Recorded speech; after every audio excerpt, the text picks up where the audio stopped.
The quiet frontier world called Ardenfor was not known for excitement. Most days passed with the soft sound of wind moving through tall grass and the distant roar of the river that cut across the valley.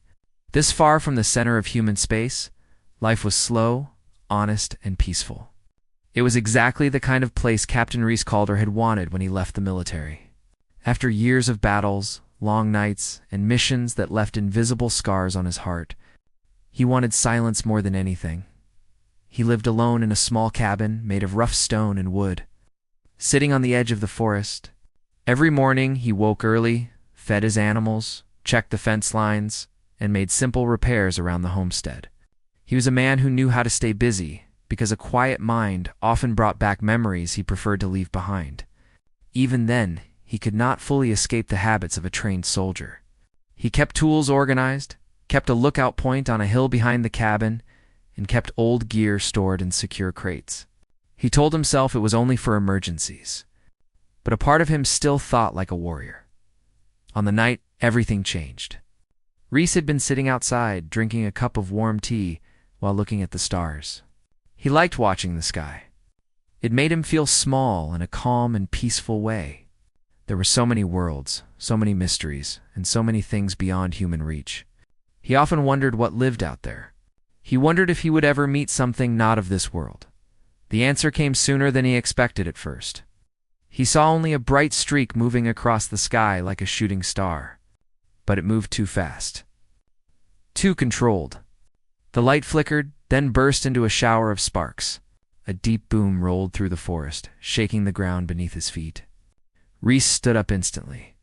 That was not a meteor. That was a crash. He put on his jacket, grabbed a lantern, and ran toward the direction of the falling light. Even after all these years, his body moved like it remembered every mission he had ever been on. His steps were quick and sure. His breathing stayed controlled. His eyes stayed alert. For a moment, it felt like Captain Calder again, the soldier who had survived impossible battles. The forest was dark, but he knew every path and every twist of the ground. After several minutes of running, he smelled something strange in the air. Metal burning, mixed with a scent he did not recognize. The trees around him glowed faintly, with faint purple sparks still drifting downward. Then he saw it. A small escape pod had crashed between the trees, carving a long trench through the soil. Smoke curled up from the cracked metal surface.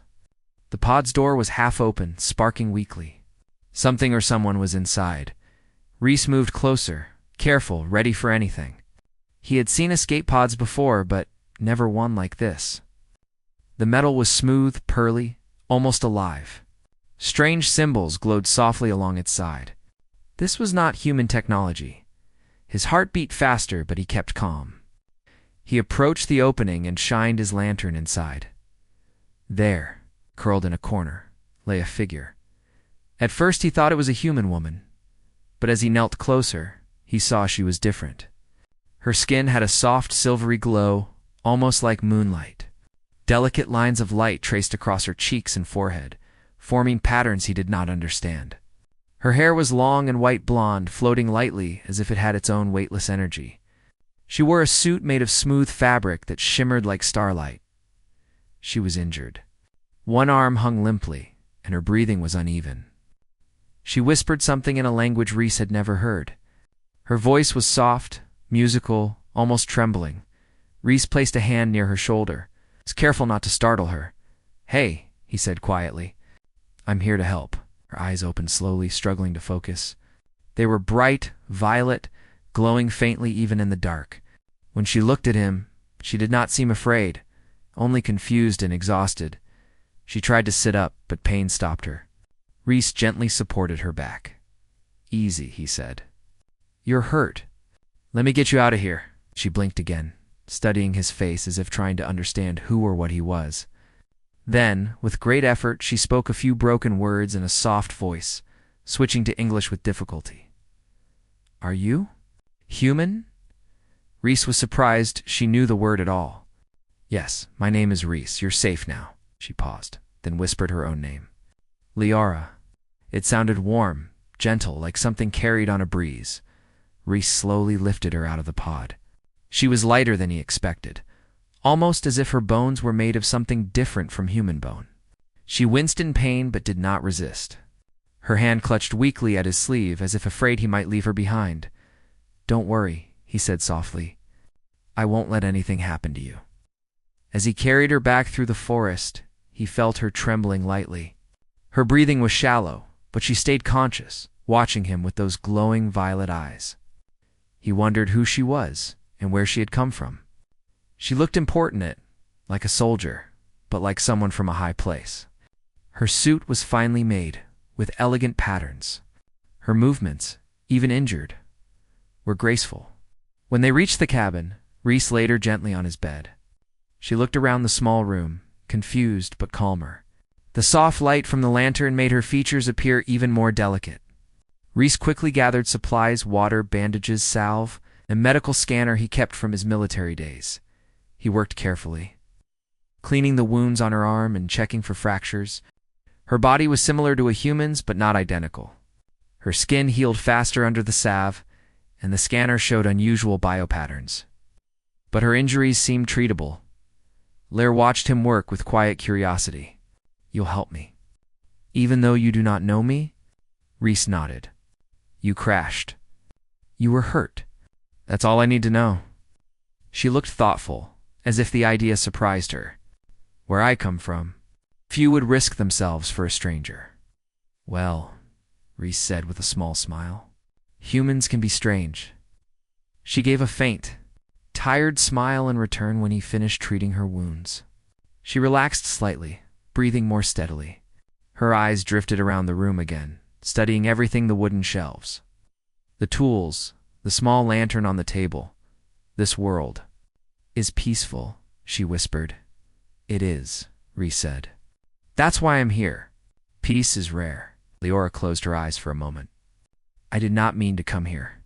My ship was attacked. I escaped, but I do not know if they followed." Rhys's expression tightened.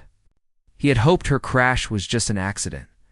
But now, hearing her speak of attackers, he felt old instincts awakening inside him. "Who attacked you?"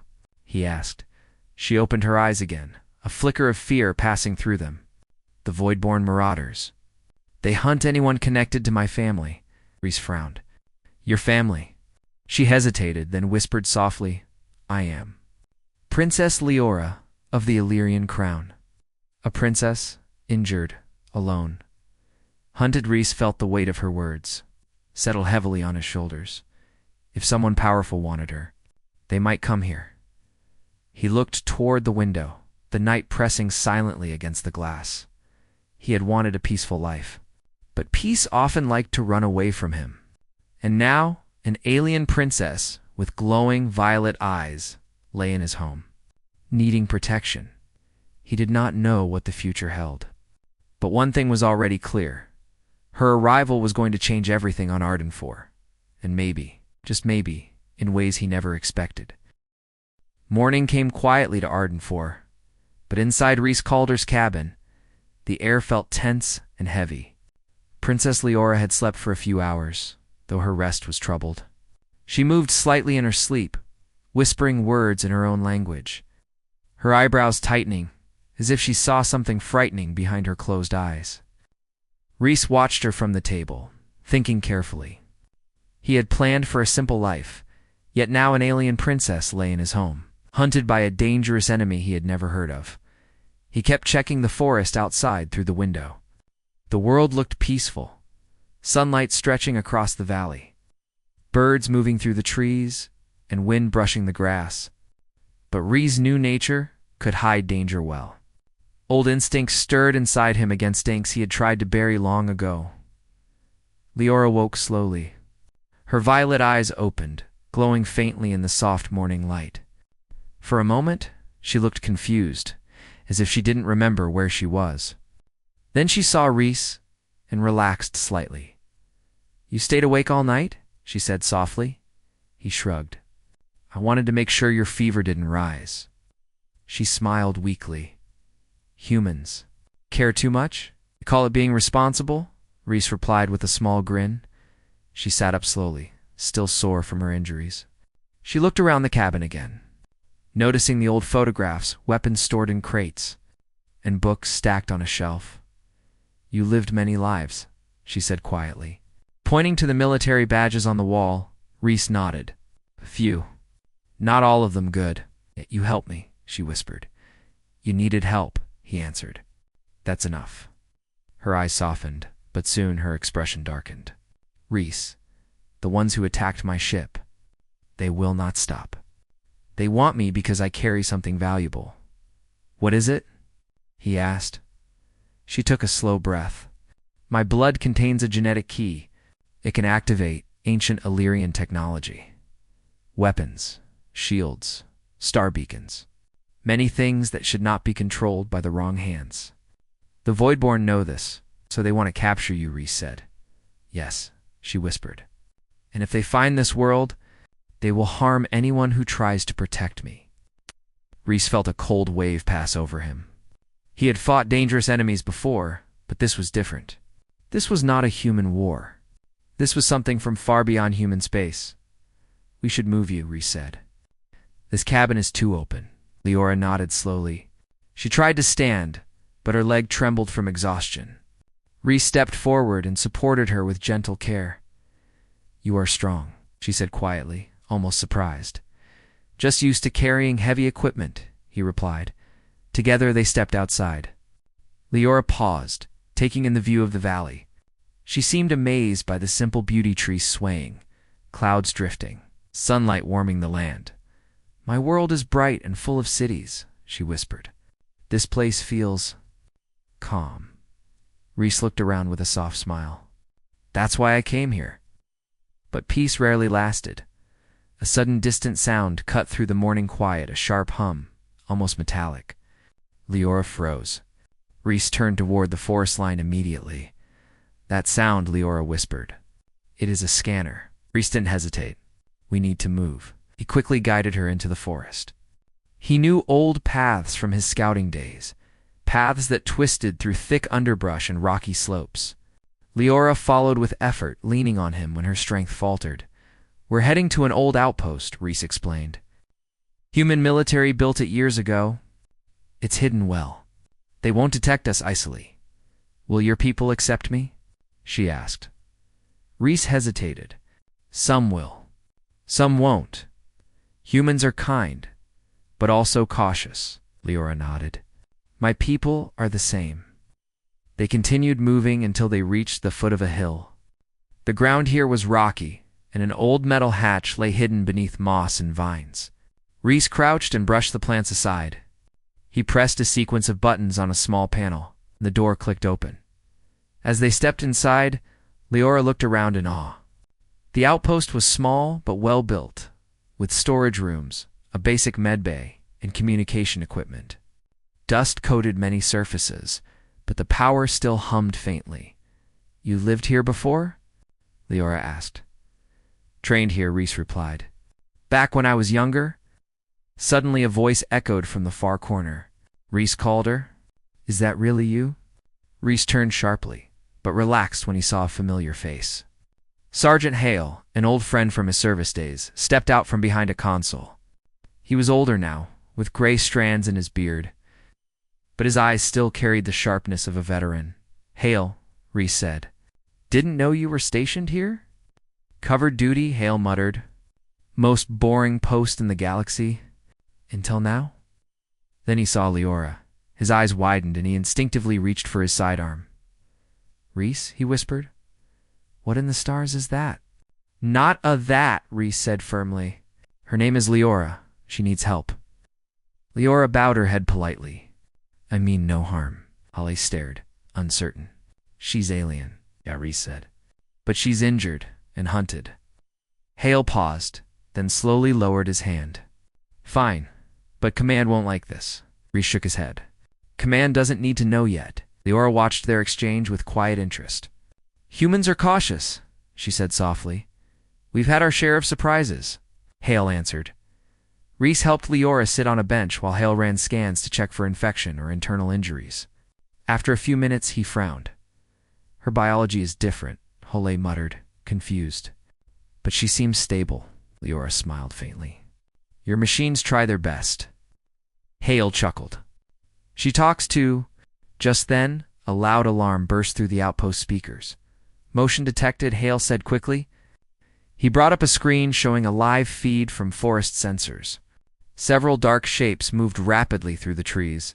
They were tall, armored, and carried weapons that glowed faintly. Leora's eyes widened. Voidborn. Rhys clenched his jaw. How did they find us so fast? They must have tracked my escape pod signal, Leora said sadly. I hoped they would not. Hale stared at the screen. Those things don't look friendly. You have to defend the outpost, Rhys said. We can't let them reach Leora. Nodded. We have weapons. Not many, but enough. Rhys turned to Leora. Stay inside the med bay. Lock the door behind you. She hesitated. Rhys, you risk too much. He gave her a steady look. I won't let them take you. Her violet eyes softened, filled with a quiet emotion she didn't yet understand. She reached out and touched his sleeve gently. Be careful. I'll be fine, he said, though he wasn't fully sure. Rhys and Hale moved quickly, preparing defensive positions around the outpost entrance. Hallie handed Rhys an old rifle. Rhys tested its weight familiar, almost comforting.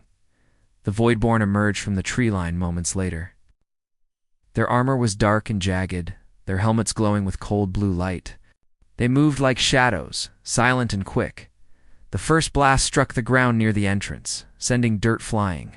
Rhys fired back, hitting one of them squarely. Hale covered the left flank, shouting instructions.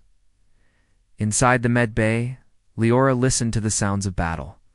Every blast made her flinch. She felt helpless, unable to fight, unable to aid the humans who risked themselves for her. She whispered softly, humans. Why do you fight so hard for someone you do not know? She thought of Rhys's calm eyes, his steady hands, his quiet courage. Something warm and unfamiliar spread through her chest. Maybe it was hope. Maybe something more outside. Rhys fought with all the strength and skill he had left. But the Voidborn kept coming. He grit his teeth. He had left war behind long ago, but now war had come to him. And he would not lose when someone innocent depended on him. As the battle intensified, Rhys knew one thing with complete certainty. This was only the beginning. The battle outside the outpost lasted longer than Rhys expected. The Voidborn were powerful and precise, their movements sharp and organized, as if they had trained for this moment for years. But humans were stubborn fighters. Rhys and Hale used every trick they knew cover, fire, controlled bursts, and careful positioning. Even then, the enemy kept pushing forward, forcing them to retreat deeper inside the outpost. When the last wave finally fell back into the forest, Rhys didn't celebrate. He knew they were only gathering strength for another attack. Their retreat was not fear. It was strategy. Inside the med bay, Leora sat with her hands clenched tightly. She had heard every blast, every step, every echo of danger. When the door finally opened and Rhys stepped in, she immediately stood up, ignoring the pain in her leg. You're hurt? She whispered, seeing the small burn mark on his sleeve. Rhys looked down, surprised. Just a scratch. Leora moved closer. Humans always say that, even when they bleed. He laughed softly. Maybe, but I'm fine. Hal entered behind him, breathing heavily. They'll be back. That was just a test. Rhys nodded. We have to move. The outpost won't hold against a full assault. Move where? Hale asked. We don't know how many are out there. Leora stepped forward slowly. There's a mountain ridge west of here. The stone there contains minerals that confuse scanners. They may have trouble finding us. Hull raised an eyebrow. How do you know our mountains? I scanned the terrain as we walked, she explained. I may be injured, but my mind still works. Rhys smiled. Good. Then we have a chance. Ah! Leora looked at him. But you must understand. Going there means you risk more lives. The Voidborn will not stop. Rhys met her gaze firmly. We're already involved. We protect each other here. Her eyes softened again, that same warm expression she couldn't quite explain. Humans truly care. Hal snorted. Sometimes, too much. Using the early morning light as cover, They left the outpost through a hidden tunnel. The tunnel opened behind a line of thick bushes, giving them a moment to watch their surroundings. Smoke still lingered in the distance from the earlier fight. The forest felt uneasy, like every shadow might hide danger. Rhys took the lead, moving quickly but carefully. Leora walked beside him, still leaning slightly but stronger than the day before. Holy followed close behind, scanning their path with a portable detector. "Is it always like this for you?" Leora asked Rhys quietly as they climbed a rocky slope. "Like what?" "Danger, running, fighting." Rhys sighed. Sometimes more. That's why I came here. To stop living like that?" And yet Leora said softly, "When danger returned, you faced it without fear." Rhys looked ahead. "Fear never stops me. It just tells me what matters." Continued climbing until the forest opened into a narrow ridge. From here, they could see the valley below the outpost hidden among trees and the dark shapes of void-born scouts moving in slow patterns. The enemy was searching, methodical and persistent. Hale cursed under his breath. "They're spreading out. They're looking for tracks." Leora closed her eyes briefly. "Their leader is smart. He will not give up." "And we stay ahead of him," Rhys said. We reached the old mountain shelters. They reached the shelters by midday.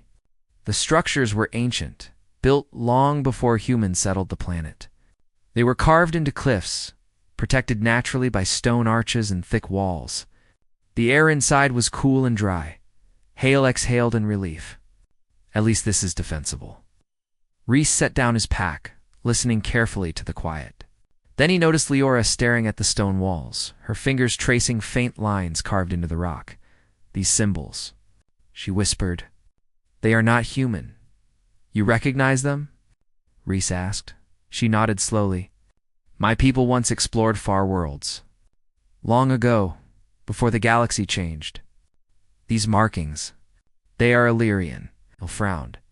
"Your people were here before humans?" "Not exactly," Leora said gently. "They traveled.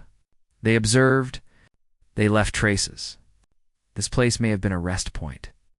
Rhys felt a strange shiver. "So you're not the first Illyrian on this planet?" She shook her head. "No, but the others left long before your species matured." Hall rubbed his forehead. "This is too much history for one day." Leora turned to Rhys. "Your world is connected to mine in ways neither of us expected." Rhys didn't know what to say. It was overwhelming, but somehow it also felt meaningful, as if their meeting wasn't just an accident. While Hale secured the entrance using portable shields, Rhys and Leora sat near a stone platform that seemed shaped like a seat. A soft glow appeared beneath her hand as she touched the surface. I didn't mean she started to pull back, but Rhys stopped her gently. "It's okay," he said. "Maybe it reacts to you." "It reacts to the energy in my blood," she explained. "The same energy the Voidborn seek, so this place is safer for you," as she whispered. "And for you," she looked at him with a quiet intensity. "Rhys, you risk everything by staying near me." "Why?" Rhys looked down at his hands, thinking. The answer came slowly but honestly. "Because leaving you alone would feel wrong. And because you're not a burden. You're someone who deserves protection." Leora's breath caught slightly. No one had spoken to her like that before. On her world, people respected her title, not her heart. Rhys was different. He spoke to her as a person, not a princess. "You are very strange," she said softly. "In a good way, I hope. In a human way." As evening approached, Hale brought news. "Voidborn patrols spotted on the southern slope. We need to plan for nightfall." Rhys nodded. "We hold position. We defend. And we wait for morning. They don't know this place well." Leora stood. "I can help." "You're still healing," Rhys said. "Even so," she replied, "I can use my senses. My people see energy patterns. I can warn you if they get close." Rhys hesitated, then nodded. "Stay beside me." For hours they remained alert. The mountain grew colder, wind sweeping through the narrow passageways. Leora's eyes glowed softly in the darkness, scanning the surroundings. Whenever she sensed a distant tremor of energy, she whispered to Rhys, and they prepared their defenses. During a quiet moment, Rhys glanced at her. Your eyes change color when danger is near, do they? Leora asked. Yeah, they brighten. It is instinct, she explained. My people adapt their senses. He smiled. Useful? And your instincts? She asked. Mine tell me to protect you, he replied simply. She felt warmth rise in her chest again. I do not understand why you say these things. Because they're true. She didn't respond, but her gaze softened. Something unspoken formed between them. Something that made the cold night feel slightly warmer. Then a sudden tremor shook the ground. Hale sprinted toward them. They're here. North side. Rhys grabbed his weapon. Positions. Leora stepped back, eyes glowing brighter than before. Rhys. They brought more troops. Rhys looked at her sharply. How many? She closed her eyes, sensing the energy beyond the stone walls. Too many. Rhys took a deep breath. This was the moment he had hoped to avoid. Then we fight, he said quietly. Leora's voice trembled. And if you fall? Rhys looked at her with steady eyes. Then I fall protecting someone worth it. She stared at him, heart racing in a way she did not understand. For the first time in her life, someone saw her not as a royal symbol, but as a life worth saving. And she realized something powerful. She did not want him to fall. Not now, not ever. And she would do everything she could to help him stand. Night settled over the mountains like a heavy blanket, thick and cold. The wind whistled through narrow stone passages, carrying the scent of snow and the faint crackle of danger that grew stronger with every passing minute. Inside the ancient shelters, Rhys, Leora, and Hale prepared for what felt like the biggest fight yet. The Voidborn were coming, and this time they were not scouting, they were hunting. Rhys checked the charge on his rifle again. His hands were steady, his breathing controlled. He had been in many battles before, but this one felt different. He wasn't fighting for a mission or for a commander. He was fighting for someone who trusted him, someone he wanted to protect more than himself. Leora stood near the entrance, her eyes glowing brighter than before. Her senses were sharp, reacting to every flicker of movement in the air. She had wrapped a blanket around her shoulders, more for comfort than warmth. Her wounds were healing, but her strength was not fully back. Hale adjusted the portable shield generator, which flickered with blue light. We only get one use, he muttered. This shield won't hold against heavy fire. It just needs to slow them down, Rhys said quietly. We don't win by fighting head-on. We win by outsmarting them. Leora stepped closer. I can help. My energy senses can guide you. They cannot hide from me. Rhys looked at her gently. But you stay behind the shield. Understand? She hesitated. I do not like hiding while you face danger. You're not hiding, Rhys said. You're coordinating. You're helping us stay alive. She looked down, feeling a mix of worry and gratitude. Very well. Before they could speak further, Leora suddenly stiffened. Her eyes widened with alarm. They are close, she whispered. 20. No more. They move like a wave.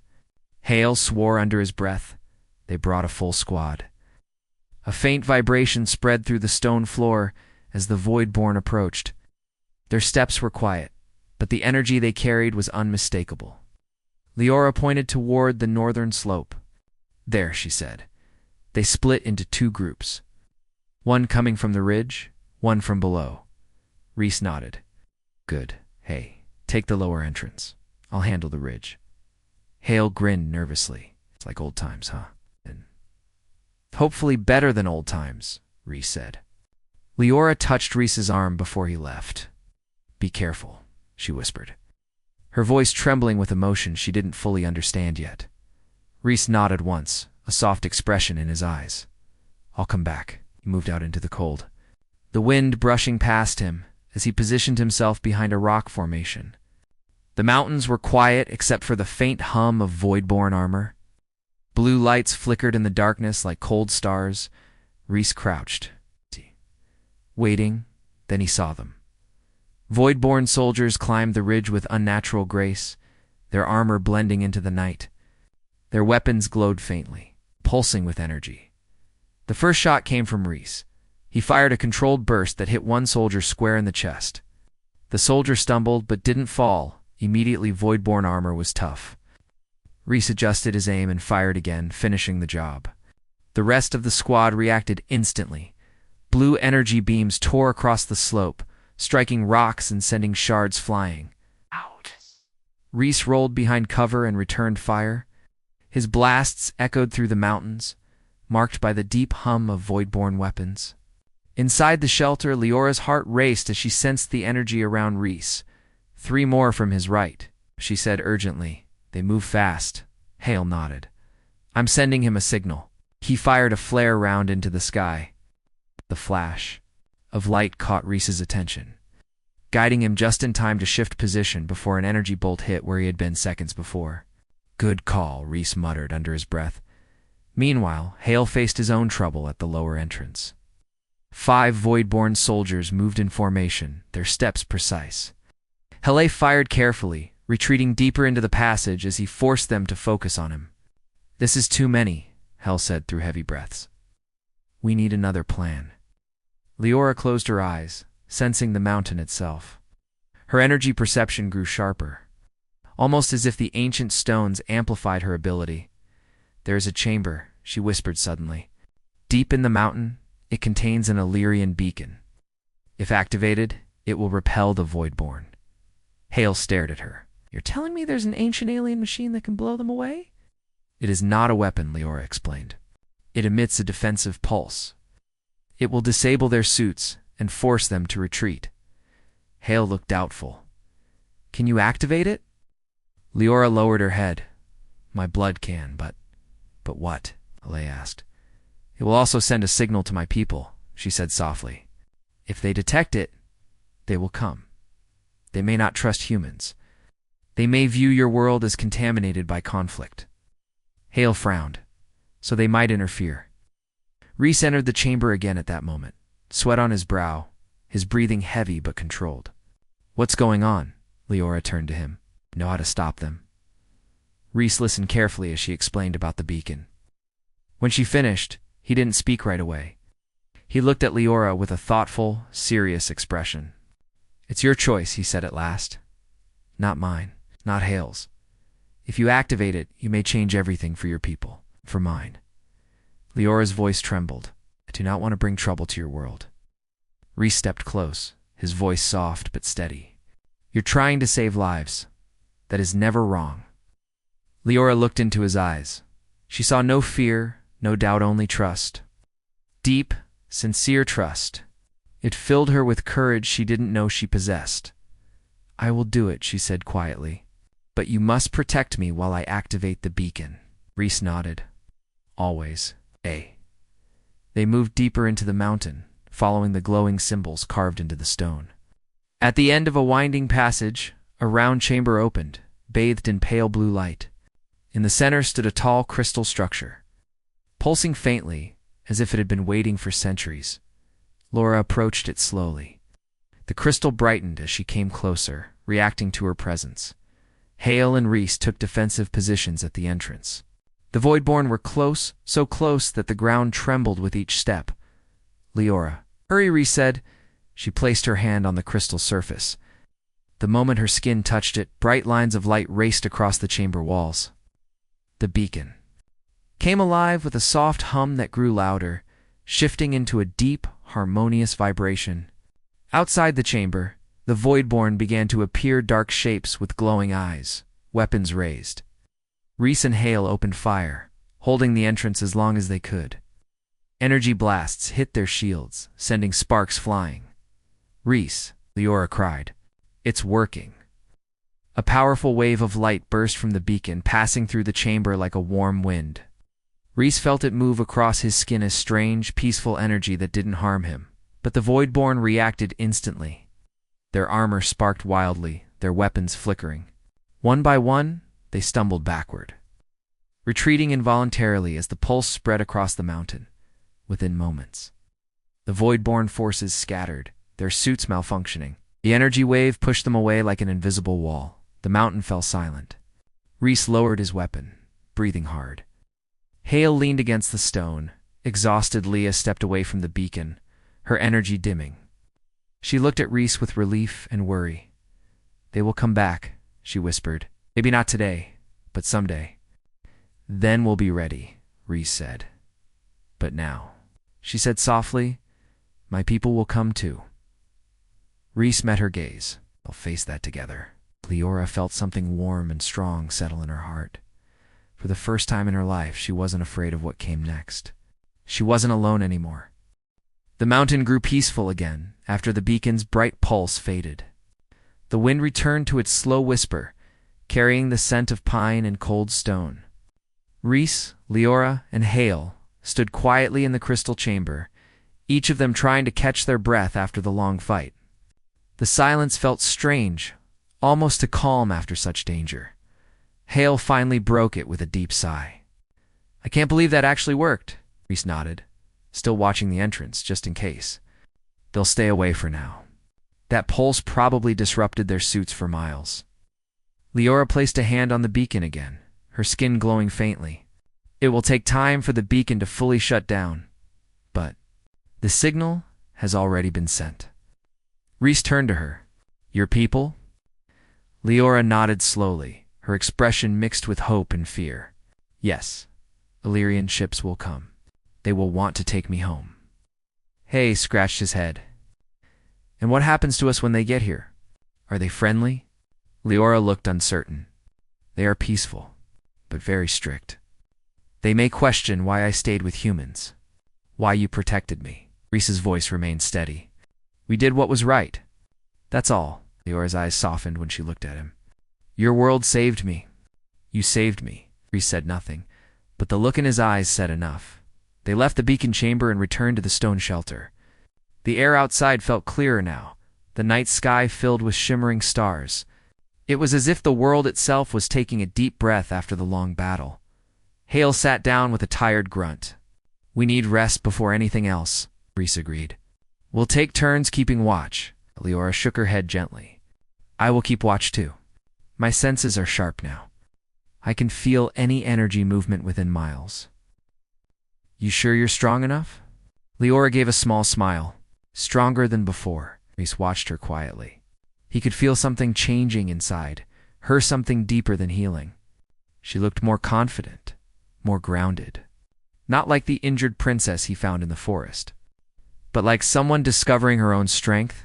They rested through the night, safe under the natural shield of the mountains and the faint residual energy from the beacon. Early the next morning, Rhys stood outside on a ledge, watching the horizon. The sun rose slowly, its light painting the valley below in gold and soft pink. He heard soft footsteps behind him. Leora approached carefully, standing beside him. "This world is beautiful in the morning," Rhys nodded. "It grows on you." She studied his face for a moment. "You seem calm." "Just thinking," he replied. "About what?" Rhys took a breath. "About what happens next." Leora lowered her gaze. "I fear that too." They stood in silence for a long moment, watching the rising sun. Then something bright appeared in the sky, far off at first, then slowly growing larger. It was long, sleek, and shining like polished crystal. The ship glided through the sky with smooth grace, unlike anything built by humans. Leora inhaled sharply. An Illyrian royal cruiser. Hall stepped out from the shelter and whistled. "Now that's a ship." As the cruiser descended, a soft hum filled the mountains. The craft hovered above the ridge, sending down beams of gentle, shimmering light. Rhys felt tension fill his chest, unsure of how the next moments would unfold. A platform of pure light lowered from the ship. Figures stepped out tall, graceful, with glowing silver armor and long shimmering cloaks. They moved with elegance and caution. One of them, taller than the rest, stepped forward. His eyes glowed a soft blue, and his expression was calm but serious. "Princess Leora," he said in a musical, clear voice, "we have come to return you home." Leora stepped forward slowly, her posture straight and regal. "Captain Cerise," she said softly, "I am grateful you came." The Illyrian captain looked at Rhys and Hale next, his expression unreadable. "Humans." Rhys kept his stance steady. "We helped her. She crashed, and we protected her from the Voidborn.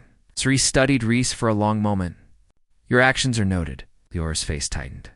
She stepped closer to the captain. Reese Calder saved my life. Many times. Treat him with respect. Cerise dipped his head slightly. Of course, Hale whispered to Reese. She's got some authority. Reese didn't answer. He was watching Leora, her eyes, her hands. The way she stood slightly closer to him than she did to her own captain. Cerise turned back to Leora. Princess, the council insists you return home immediately. Your presence is required. Leora hesitated. I know. In this world, Cerise continued, must be inspected. The use of our beacon is significant. We must evaluate the planet for security risks. Cerise stepped forward. Arden 4 is peaceful. We don't want trouble. Cerise raised a brow. Your world already has trouble. Leora suddenly lifted her chin, her voice steady and strong. Captain Cerise, I will speak to the council myself. This world protected me. The humans here fought bravely not for power, not for reward, but because it was right. They deserve respect, not suspicion. Cerise seemed surprised by her firmness. Princess, you speak boldly.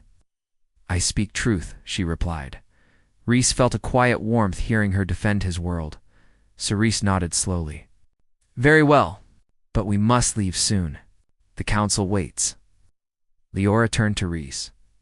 For a moment, the rest of the world faded. She looked at him with deep emotion, her eyes glowing softly in the morning light. Reese. She paused, searching for the right words. Everything I learned here changed me. You showed me kindness without duty. You protected me without expecting anything. You treated me like a person, not a title. Reese felt the weight of her words. You're not just a princess. You're someone worth protecting. Leora's eyes shimmered. I do not want to leave you behind. Hale watched silently, understanding enough to step back. Reese took a slow breath. You have your people, your responsibilities, and what of my heart? She asked softly. Reese felt something tighten in his chest. He wanted to tell her to stay, to remain on the quiet world where they could build something new. But he also knew she belonged to a greater world, greater future. You have to choose, Reese said quietly. Leora looked at the sky, then back at him. Her voice trembled as she spoke. My choice is you. Reese froze. She stepped closer, placing her hand on his chest, feeling his heartbeat. I will return to my people. I will speak for humans. I will fight for peace between our worlds. But when the council allows, I will come back. Not because of duty, but because this world and you feel like home. Reese felt his heart soften. I'll be here, Leora smiled, a gentle, bright smile that warmed the cold morning air. Then I will return. Cerise approached respectfully. Princess, it is time. Leora turned to Reese one last time. Until then, Reese called her of Earth. Thank you. She stepped onto the glowing platform, rising slowly toward the cruiser. Reese watched her rise into the sky, her silver hair shining like starlight. Hale stood beside him. Well, that's not an ending I expected. Reese exhaled slowly. It's not an ending, no. Hale asked. Reese looked up at the bright ship as it disappeared into the sky. It's the beginning of something bigger, somewhere far above. Leora placed a hand over her heart, whispering softly, I will come back.